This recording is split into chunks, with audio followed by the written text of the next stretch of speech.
We're back with the Bulldog Blitz here in Week 5. I'm Gary Mathingani, joined in by the head coach of the Anniston Bulldogs, Eddie Bullock. First off, Coach, non-region game, and you do what you normally have done. You schedule some of these tougher teams, and a team like Pell City, who's been trending upwards. We'll get into their head coach and the new situations that they're in. But obviously a tough game, 49-14. Talk about your overall thoughts of the game and some of the takeaways you had from your team. Well, when we initially started the game, we were where I wanted to be. We went out and had a lot of energy, but, them being an experienced team, they kind of got us in a situation where we made a couple of mistakes, and it just kind of went downhill for us for the first half, and so we had to go back in and try to regroup to, get our troops back together. And, we played hard, but I was just, Pell City has a good team, so, you got to take your hat off to them. And the Pell City is a team expected to make a lot of noise in Class 6A football. Talk about the Pell City that you've seen so far with Coach Keith Edgers now at the helm. Well, actually, Pell City was one of the largest teams I've ever seen since we've been coaching. We knew they were pretty big on film, but when you actually see the team in person, they're much larger than what they appear to be. And, it's got a great team. They got a blue-collar mentality. They just work hard, a lot of basic fundamentals, but, well-coached team. You guys your football team has been one of the teams that, in my opinion, has shown so much fight, and really you did it even on Friday night as well. Talk about what this team is going through as it tries to find its identity and it's trying to find itself through these tough games. Well, you want to get tough games because if you play easy games, it can give you a false sense of security. So, you want to get against tough opponents to see where you are and what you need to work on, and then, once you find out what you need to work on, you just need to get better and execute it. So, I was glad we fought and we did the things that we need to do, but just got some little things we need to clean up going back in the second part of region play. Yeah, we'll jump into that in a second as you go back into region play. But talk about these non-region games. A lot of teams like to schedule a game that you can win, again, a homecoming kind of game, and obviously you're on the road for this one. But that's not your mentality with these kind of games. Well, I've always, I like to play the best because I feel like, that's the only way you can get better.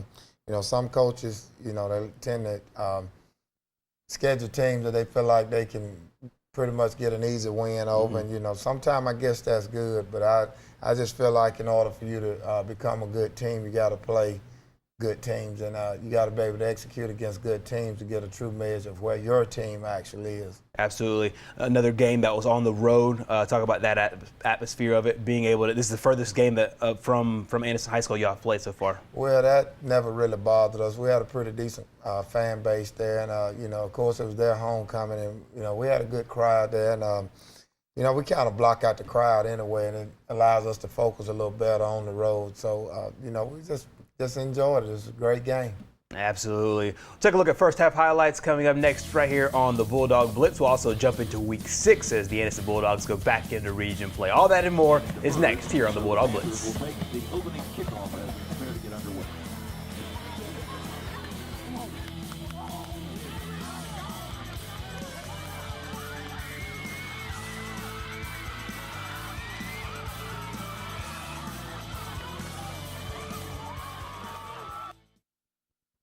We are back here on the Bulldog Blitz. Anniston High School traveling to Pell City to take on the Pell City Panthers out of Class 6A. First off, Coach, your thoughts here in the first half.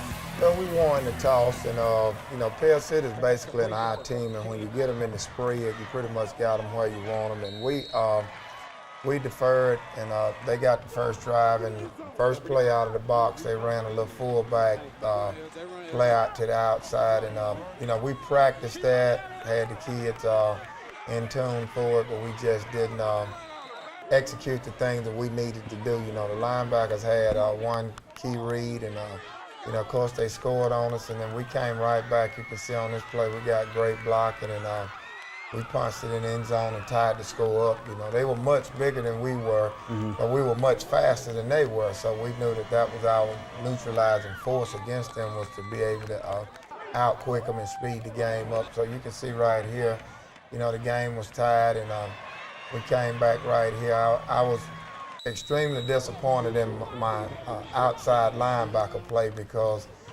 defensive line, we did a fairly decent job, but we two outside linebackers just didn't play well. We had a lot of blown assignments, a lot of misreads, and of course you can see right here they just ran basic zone read, basic lead. We should have had an outside linebacker right there in that gap on that particular play, but for some strange reason we just were not reading our keys. Of course they got down in the red zone, you can see right there, and we stuffed the line, but outside linebacker didn't pick the fullback up out of the backfield, and that was a constant problem for us.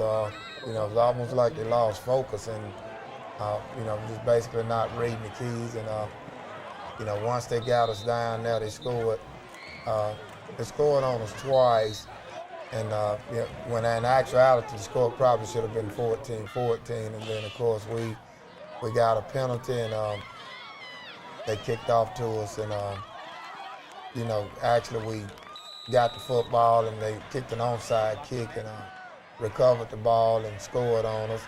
And then they came back and kicked a pooch kick and actually recovered it. Right here you can see the onside kick, and we were backing up and, just out of position. We kind of lost focus, and they recovered it and scored on us on this drive, which good teams do. And then we came back.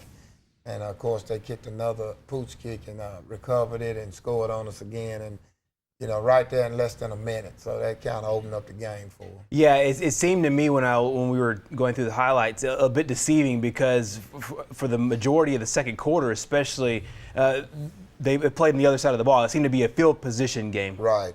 It actually was. But, once they scored on us and we got a face mask in the end zone, and that flipped the field position on us. So, of course, we had told the guys to watch for an onside kick, and they actually did it and recovered it. And I want to say right there in less than a minute, they scored 14 points. And, game went from 28-7, possibly could have been 21-14 to 42-7. So, we had to try to do a great job of trying to get the morale back up for the kids because, they kind of went in with their heads down. Right, and we talked about how that first half was deceiving, and one of the things that I took away from that, especially about the first half, was the ability to run the football on a big team. L.J. Hurd got a couple nice runs earlier on, and then you had the triple option play with Rio Dobbins, who scored the touchdown. Well, we worked on the triple option all week, and that was one of our main focuses. And like I said, we knew that we were faster than them. We knew they were bigger. So,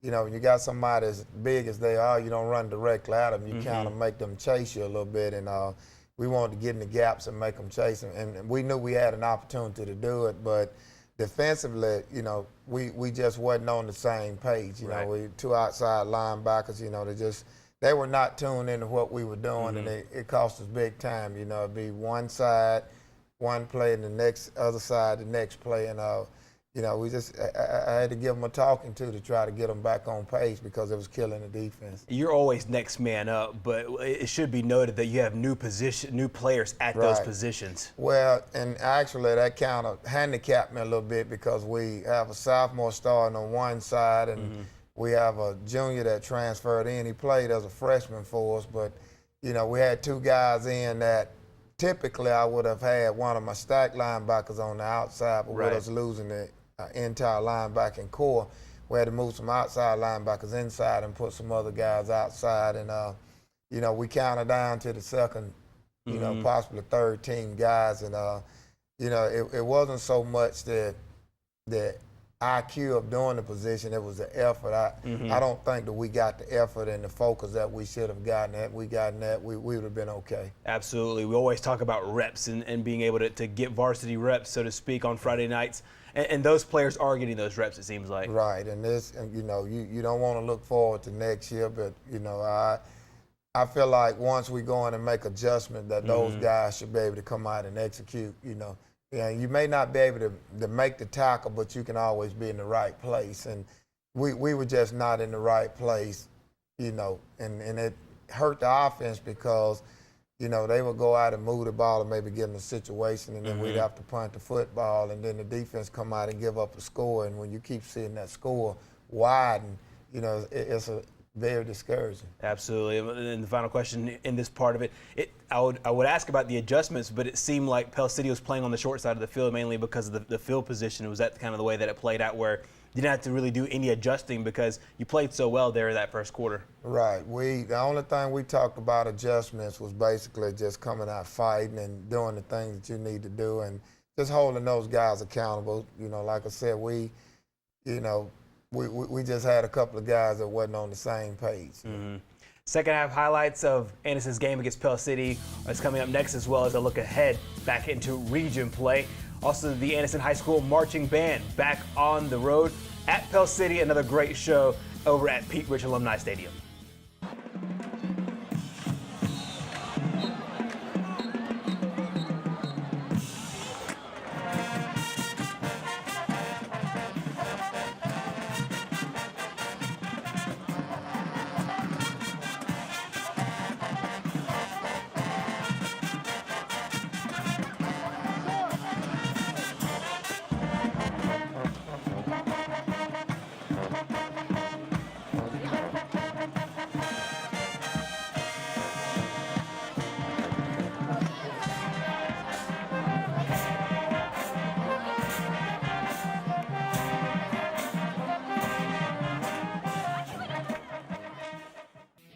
We're back with second half highlights on the Bulldog Blitz, Anderson's game against Pell City. Coach, talk about what you saw here, especially in the third quarter.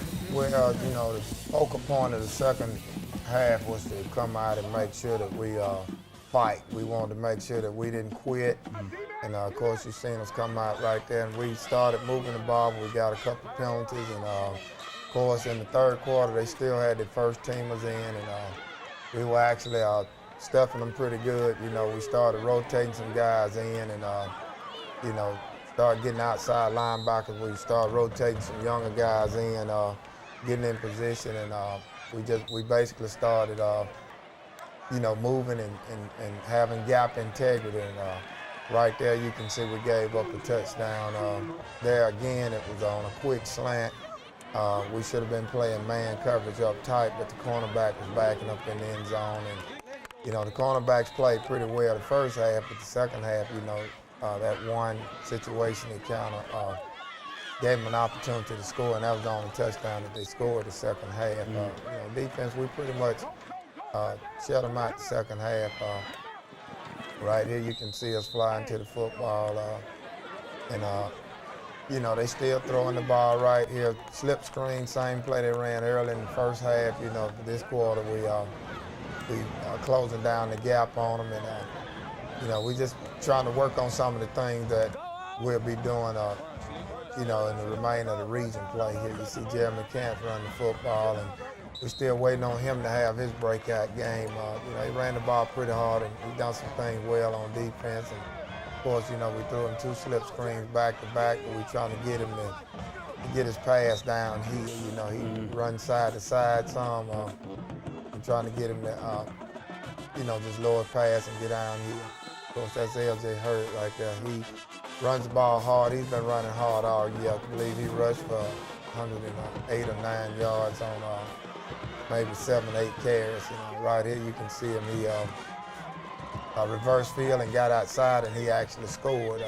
And we figured we could do that, you know, against him. We were fast enough to do it, but you know, the thing was us being able to slow them down on offense. And you know, of course, we went in, and little John Foster, who was a freshman, number 40, he forced a fumble, and we recovered it. And we wanted to work on Jamari West, taking some reps at quarterback. And right here we got down, and you know, we actually had an opportunity to score, and we kind of didn't execute, missed a couple of blocks there, you know, and Pell City did an excellent job, and you know, keeping us out right there. We had a play where we threw it back across the field to the tight end, but quarterback kind of underthrew him, and we should have scored on that particular play there. But I was pleased with the fight that they showed the second half. Absolutely. In second half, you outscored them 7, it was 7-7 there in the second half.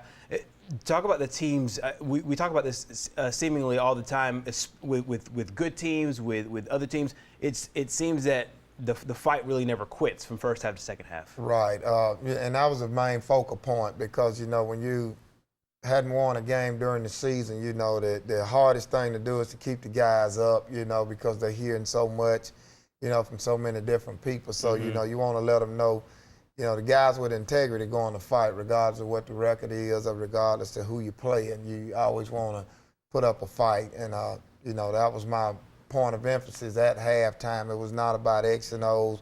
We went to linebacker play after that, but the main focus was, we need to go out and fight. If we're not going to fight, then, we don't even want you on the sideline. Absolutely. As a coach, is it almost reassuring in some ways to know that offensively, whenever you have a good game plan, whether it's this week with the triple option, week 1 against Silicaga with the passing game, where you can execute, and it's really just more about bringing it all together? Absolutely. We express that to our kids all the time. I think, out of all sincerity, that we're probably one of the most feared teams around. But the problem that we tend to have is putting it all together. We have to have all the integral parts clicking at the same time. And we stress that to the kids, and we stress that to the kids, and we just haven't been able to get them all going at the same time. If we get offense going, maybe the defense is not going. If we get the defense going, the offense is not going. And then when we tend to get both of them going, we may have one position that's not necessarily doing the thing. And, I got to do a better job at finding out, what I need to do to make sure we can get all 22 pieces clicking at the same time. We saw Rio have some good plays, saw LJ have some good plays. Is there anybody else that popped out on film that had a pretty solid game last week?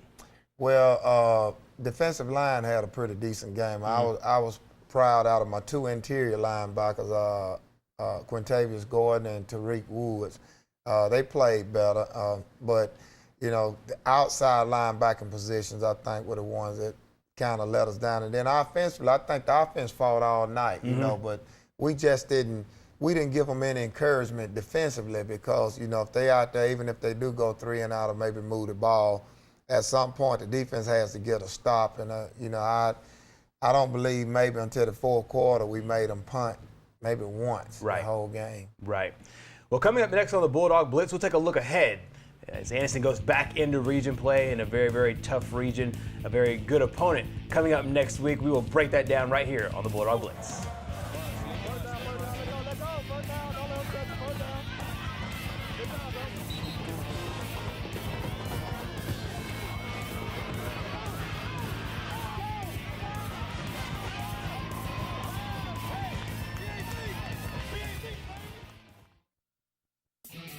We're back here at the Bulldog Blitz. We're taking a look ahead into week 6, kind of the second season. Coach, if you wanted to break down the seasons into 3 parts, you obviously have the first part of the season, the first 5 games, and then the second 5 games, and then the last 5 games leading up to the state championship.